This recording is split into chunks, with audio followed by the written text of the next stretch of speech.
Assalamualaikum teman-teman, salam sejahtera untuk kita semua ya. Jumpa lagi, kali ini saya mau membagikan sedikit cerita tentang jintan. Jintan, salah satu anggota keluarga Peterselli, adalah salah satu bumbu utama dalam berbagai makanan dan budaya. Bahkan ini adalah bumbu terpopuler kedua di dunia. Bumbunya sendiri bisa digunakan utuh, berupa biji jintan atau digiling. Menariknya, istilah biji jintan adalah istilah yang keliru. Bumbu kering sebenarnya adalah buah tanaman. Saat dikonsumsi, baik dalam bentuk bubuk atau utuh, jintan beraroma harum dan beraroma, serta membawa sifat antibakteri yang mengesankan.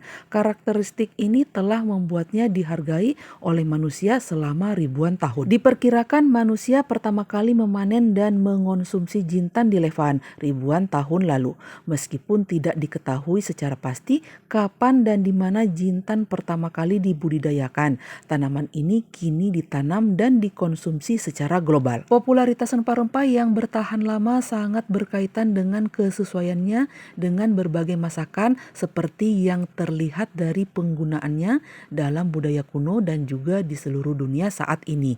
Jadi meskipun lada hitam mungkin merupakan rempah-rempah yang paling populer di dunia, jintan tetap merupakan salah satu rempah yang berasal dari zaman kuno dan sangat penting di masa kini. Bangsa Mesir kuno membanggakan serangkaian praktik pengobatan yang menyeluruh dan mengesankan yang sangat maju pada saat itu. Sebuah penelitian yang diterbitkan dalam Saudi Journal of Biological Science bahkan menyebut Mesir sebagai tempat lahirnya pengobatan modern dengan para penyembuh yang memiliki spesialisasi seperti dokter masa kini.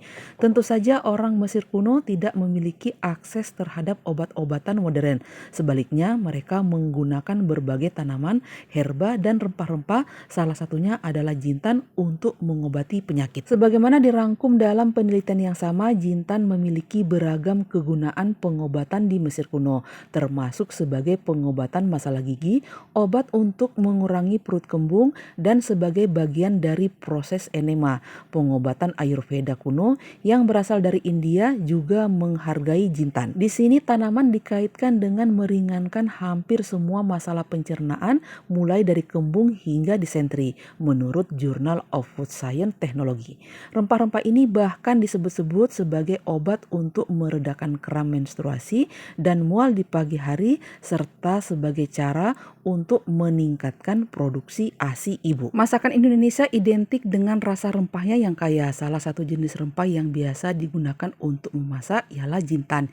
Jintan memiliki bentuk yang mirip dengan adas, namun ukuran jintan sedikit lebih kecil dan warnanya pun agak gelap. Rempah yang juga dikenal dengan nama cumit ini dapat digunakan untuk membumbui beragam hidangan misalnya soto dan gulai. Dalam buku Sehat dengan Rempah dan Bumbu Dapur oleh Made Astaman dari penerbit buku Kompas disebutkan bahwa jintan berasal dari Mesir. Kendati demikian ada pula rujukan yang mengatakan bahwa jintan berasal dari Belanda. Selanjutnya jintan mulai dibudidayakan di berbagai daerah mulai dari Amerika hingga Timur Tengah. Saat ini jintan dikenal sebagai salah satu rempah untuk membumbui masakan. Namun pada ribuan tahun lalu masyarakat Suriah dan Mesir kuno justru memakai jintan untuk mengawetkan mumi. Jintan umum digunakan ke dalam masakan karena rasanya pedas dan memiliki sedikit aksen manis. Tak hanya itu, jintan pun memiliki sifat menghangatkan. Mengenai baunya, jintan memiliki aroma wangi yang khas, terutama setelah disangrai. Jenis jintan cukup beragam, seperti jintan putih, jintan manis, dan jintan hitam. Masing-masing jenis tersebut memiliki aroma dan rasa yang berbeda. Di antara ketiganya, jintan putihlah yang paling sering digunakan untuk memasak. Kegunaan jintan untuk memasak cukup beragam, seperti menambah aroma hingga menyedapkan masakan. Jintan dapat memberi rasa manis yang khas pada hidangan. Sensasi rasa manisnya pedas dan menghangatkan. Selain memberikan sensasi rasa yang berbeda, jintan juga dapat menghasilkan aroma yang khas. Hidangan yang dimasak dengan tambahan jintan biasanya lebih harum dan sedap, namun wanginya berbeda dengan penambahan rempah lainnya. Sebelum menggunakannya untuk memasak, ada baiknya jika kita mengetahui cara memilih jintan yang bagus. Cara memilih jintan mudah saja karena dapat diketahui dari aromanya. Jintan yang bagus umumnya memiliki aroma yang cukup kuat, wangi, dan sedikit manis. Jintan yang dijual di pasaran umumnya berbentuk biji utuh dan bubuk. Alih-alih memilih jintan bubuk, lebih dianjurkan jika membeli biji jintan utuh segar. Pasalnya biji jintan utuh memiliki aroma dan rasa yang lebih kuat. Sebelum digunakan, jintan dapat disangrai terlebih dahulu. Hal ini perlu dilakukan untuk memperkuat aroma dan rasanya. Cara menyangrai jintan cukup sederhana, yakni menggunakan wajan anti lengket di atas api sedang.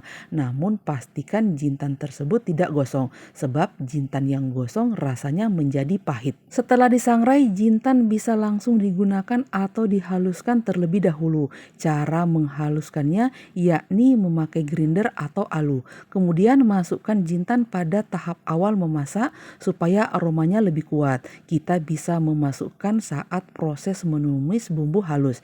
Jintan pun dapat ditambahkan kembali menjelang hidangan matang. Hal ini perlu dilakukan pada resep yang membutuhkan waktu memasak cukup lama. Seperti yang telah disebutkan sebelumnya, jintan memiliki beberapa macam. Walau karakteristiknya sedikit berbeda, tapi masing-masing jenis tersebut bisa saling menggantikannya, khususnya jintan hitam untuk pengganti jintan putih. Selain itu, jintan juga dapat digantikan dengan biji ketumbar, garam masala, dan bubuk kari. Namun takaran penggunaannya harus disesuaikan kembali karena masing-masing memiliki rasa dan aroma berbeda. Sebetulnya jintan dapat disimpan lama, tetapi rasa dan aromanya akan berubah, terlebih jika cara menyimpannya keliru. Cara menyimpan jintan mudah saja. Pertama, cukup tempatkan di wadah tertutup lalu letakkan di lemari dapur. Pastikan lemari tersebut kering dan gelap agar jintan tahan lama. Di samping itu, jintan juga bisa disimpan di kulkas dengan catatan wadahnya kering dan tertutup rapat. Sebelum disimpan, jintan juga dapat disangrai dulu agar lebih awet. Jintan kerap disamakan dengan adas karena bentuknya mirip. Meski begitu, sebetulnya keduanya berbeda. Perbedaan jintan dan adas ada pada tampilan, aroma, rasa, dan penggunaan. Dibandingkan dengan jintan, warna adas lebih cerah atau kekuningan. Ada banyak masakan yang menggunakan jintan dalam bumbunya seperti opor, gulai, dan soto. Masakan Meksiko, Timur Tengah, dan India pun kerap menggunakan jintan dalam bumbunya.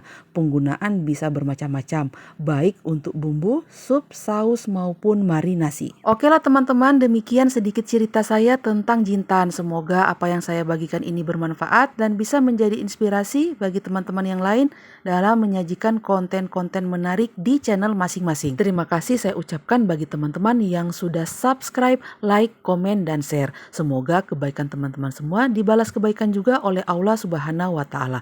Sampai jumpa di lain kesempatan. Wassalamualaikum warahmatullahi wabarakatuh. Sayonara.